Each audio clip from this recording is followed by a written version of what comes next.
Ever been mid-workout and had your music way too loud or too quiet? Here's how to make your Galaxy S25 Ultra automatically set the perfect volume when exercise mode is on. To do so, go to Setting, swipe down from the top right corner of the screen to open up the Quick Settings panel, and then tap Setting icon. Scroll down the screen, then tap Mode and Routine. In the Mode section, tap Exercise, tap Other Action. Next, choose Media Volume. Here you can set different volume for the phone speaker, wired headphones, and Bluetooth audio.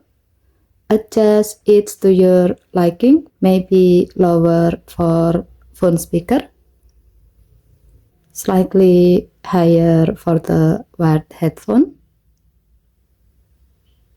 and higher for the Bluetooth audio.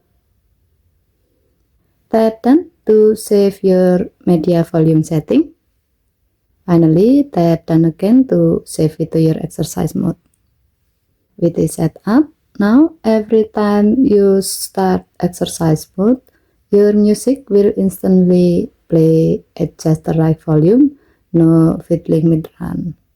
Okay, thank you for watching. Please help to like and subscribe. Have a nice day.